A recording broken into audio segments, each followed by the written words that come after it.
আসসালামু আলাইকুম রহমতুল্লাহি ওবরকাতুহু। সম্মানিত দর্শক, বাংলাদেশের একটি প্রথম সারির পত্রিকা অতি সম্প্রতি একটা ডিটেলস মানে বিস্তারিত প্রতিবেদন প্রকাশ করেছে। সরকারের একটি মন্ত্রণালয়ের বরাত দিয়ে একটি অধ্যাদেশের কথা তারা যেভাবে প্রচার করেছে, তাদের সেই সংবাদটি এখন সামাজিক মাধ্যমে রীতিমতো ভাইরাল হয়ে পড়েছে।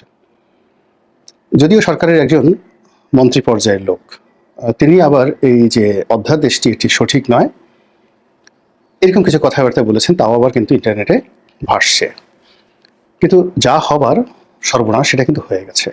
খবরটা হলো এরকম যে মুক্তিযুদ্ধ, আমাদের মহান মুক্তিযুদ্ধ, সেই মুক্তিযুদ্ধে যারা নেতৃত্ব দানকারী রূপে সারা দুনিয়ার ইতিহাসে যাদের নাম লিখিত রয়েছে, জাতির পিতা হিসেবে বঙ্গবন্ধু শেখ মুজিবুর রহমান, সরকার প্রধান হিসেবে রাষ্ট্রপ্রধান হিসেবে বঙ্গবন্ধু শেখ মুজিবুর রহমান, তার অবর্তমানে জাতীয় চার নেতা এবং মুক্তিযুদ্ধকালীন সময় যে একটা প্রবাসী সরকার গঠিত হয়েছিল এবং সেই প্রবাসী সরকারটি বাংলাদেশের ভূখণ্ডে এসে শপথ গ্রহণ করেছিল, যেটিকে মুজিবনগর সরকার বলা হয়, কুষ্টিয়ার মেহেরপুরে বৈদ্যনাথ তলায়। একটি সরকার, বিপ্লবী সরকার গঠন করার জন্য যা যা দরকার, সেই দিন সেই কুষ্টিয়া যে মুজিবনগরে যে জাতীয় প্যারেড অনুষ্ঠিত হয়েছিল, যে কুচকাওয়াজ অনুষ্ঠিত হয়েছিল, যে শপথ গ্রহণ করা হয়েছিল, সব কিছুই ছিল আন্তর্জাতিক মানের। সেখানে আইন কানুন, তারপরে সেখানে যেভাবে পুলিশের গার্ড অফ অনার করা হয়েছিল, মুক্তিযোদ্ধারা গার্ড অফ অনার দিয়েছিল, আরও যা কিছু মানে আনুষ্ঠানিকতা, সেখানে কোনো রকম ঘাটতি ছিল না। এবং এটা আমাদের স্বাধীনতার যে দলিল দস্তাবেজ, এই দলিল দস্তাবেজের অন্যতম প্রধান শিরোনাম বা প্রিয়াম্বেল হলো এই মুজিবনগর সরকারের দলিল দস্তাবেজ। তো আপনি যদি মুক্তিযুদ্ধকে রিসেট করতে চান, স্বাধীনতার ইতিহাসকে রিসেট করতে চান, নতুন করে লিখতে চান, ৭১ ইতিহাস মুছে ফেলে ২০২৪ সনের জুলাই আগস্টের ইতিহাসকে প্রতিস্থাপিত করতে চান, সেটা ভিন্ন কথা। আর সেই কাজটি করার জন্য আসলে কোনো অ্যামেন্ডমেন্ট দিয়ে হবে না বা খণ্ডিতভাবে কোনো কথা বলে হবে না, সেটার জন্য আলাদা কতগুলো প্রসিডিউরস রয়েছে। তো সেদিকে যাব না। যে ব্যাপারটা হলো সামাজিক মাধ্যমে ছড়িয়ে পড়েছে যে বঙ্গবন্ধু শেখ মুজিবুর রহমান, জাতীয় চার নেতা সহ আরও অনেক শীর্ষ যারা নেতৃবৃন্দ রয়েছেন, তাদের যে মুক্তিযুদ্ধের খেতাব বা মুক্তিযোদ্ধার খেতাব তাদের নামের সঙ্গে রয়েছে, সেটাকে এই অধ্যাদেশের মাধ্যমে বাতিল করে দেওয়া হয়েছে। এটি নিয়ে খুব সমালোচনা হচ্ছে।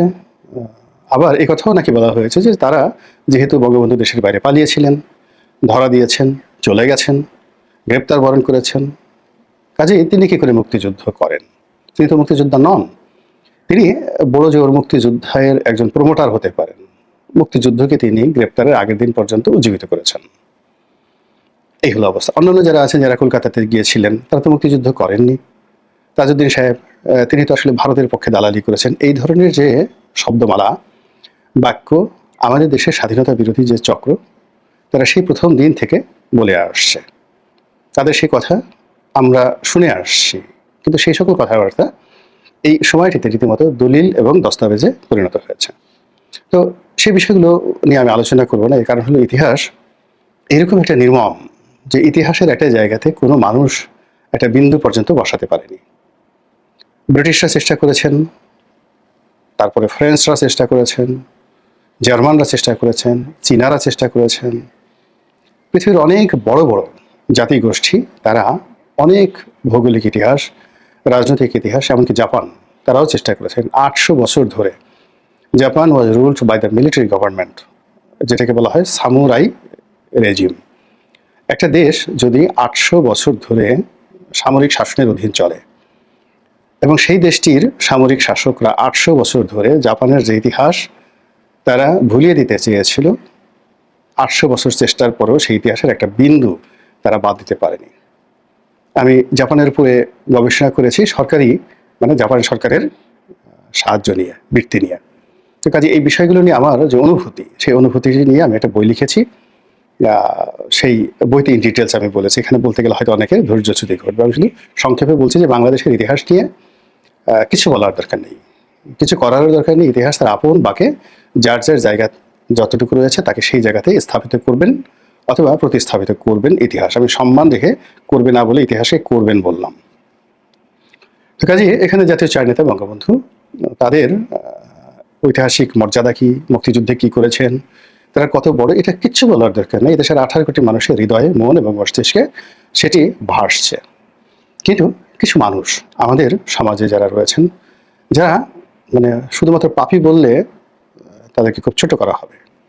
71 যদি রেপিস্ট থাকে কেউ, ধর্ষণকারী কেউ থাকে, কিয়ামতের ময়দানে যাদেরকে সেই ধর্ষণকারীদের নেতা, হুকুমদাতা হিসেবে আল্লাহর দরবারে দাঁড়াতে হবে। দুনিয়ার বিচার সবকিছু নয়।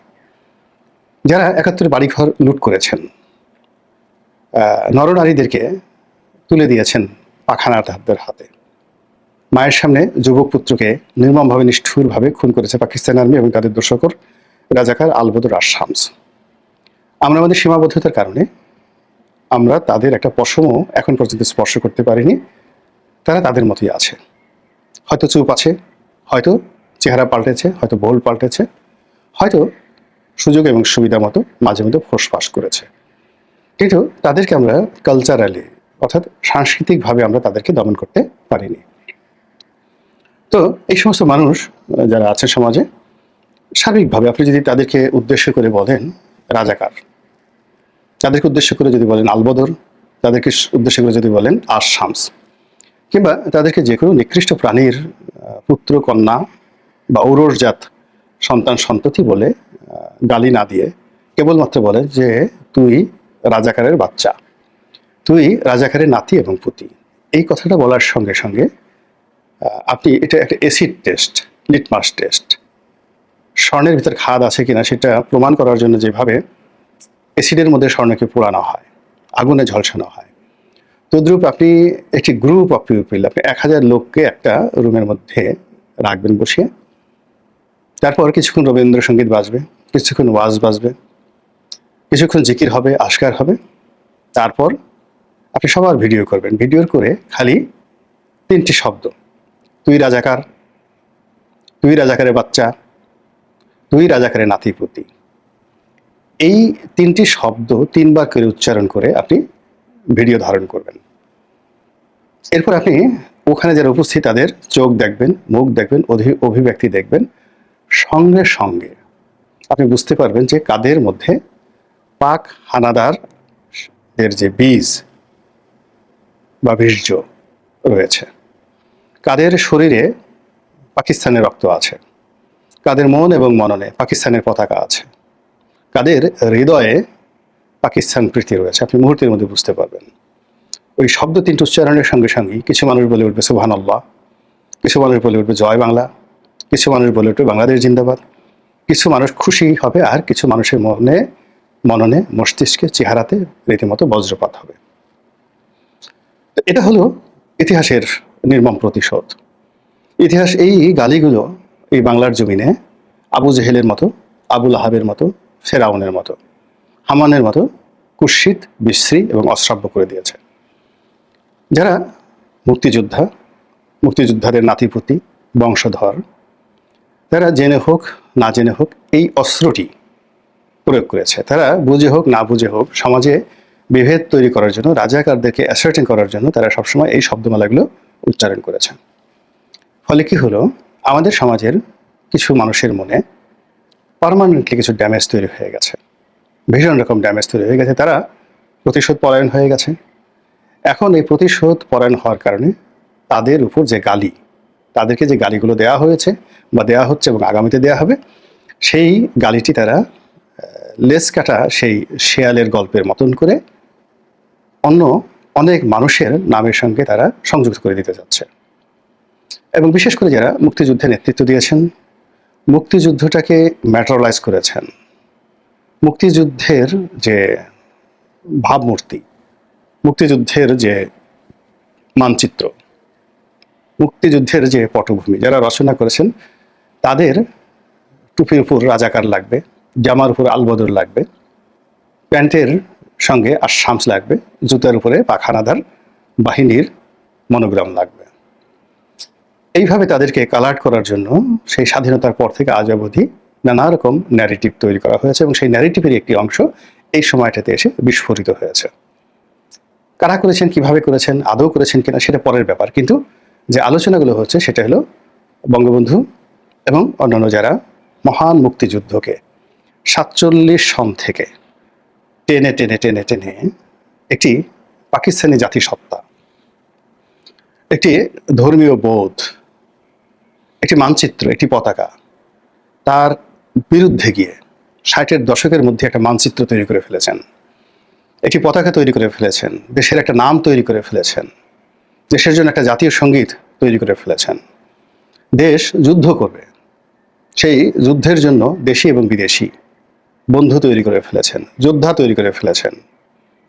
এবং এই সুদীর্ঘ সংগ্রাম 1947 থেকে 1971 অবধি, এই সুদীর্ঘকাল এই কাজ করার জন্য 8 থেকে 10টি বছর তাদের শুধুমাত্র জেলখানাটাতে কাটাতে হয়েছে। পরিবার পরিজন, জীবন যৌবন সব কিছু নিঃশেষ করে দিয়ে মুক্তিযুদ্ধটি যখন একেবারে অনিবার্য, এখনই ফুটবে, তখন এই মুক্তিযুদ্ধের যিনি মালি, যিনি মালাকার, যিনি এই গাছ বপন করেছেন বা যারা এই গাছ বপন করেছেন, কৃষক, সেই একই কৃষক, আবার যারা এটা পরিচর্যা করেছেন, মালি, আর এই পরিচর্যিত যে ফুলের বাগান, সেই বাগান থেকে যে ফুল আহরিত হয়েছে, সেই ফুল দ্বারা মালা তৈরি করেছেন, মাল্য তৈরি করেছেন 7.5 কোটি বাঙালির গলায় সে মালা পরিয়ে দেওয়ার জন্য। সেই মুক্তিযুদ্ধের সেই মালাকার, মুক্তিযুদ্ধের সেই স্থপতি, মুক্তিযুদ্ধের সেই কৃষক, মুক্তিযুদ্ধের সেই মালি, আপনি যে নামেই অভিহিত করেন, তাদেরকে এখন রাজাকার গালি দিতে হবে, আলবদর গালি দিতে হবে, আর শামস গালি দিতে হবে, নচেত ওই যে যারা ওই সময়টাতে অপকর্ম করেছেন তাদের প্রতিশোধটি পরিপূর্ণ হবে না। তো ঠিক আছে, মুখ আছে, আল্লাহ রাব্বুল আলামিন মুখ দিয়েছে, বলতেই পারেন। ক্ষমতা থাকলে আপনি ক্ষমতা দেখাতে পারেন। এ পৃথিবীর কোনো ক্ষমতাই আনচ্যালেঞ্জড যায় না, কোনো আঘাতই প্রতিঘাত ছাড়া এ পৃথিবীতে শেষ হয় না। কোনো গতি, দুরন্ত গতি, এই গতি চিরঞ্জীব নয়। গতি একটা সময় গড়াতে গড়াতে গিয়ে একটা জায়গাতে স্থির হয়ে পড়বে। এই পৃথিবী একটা সময় স্থির হয়ে পড়বে, প্রচণ্ড বেগে ঘুরছে মহাশূন্যে।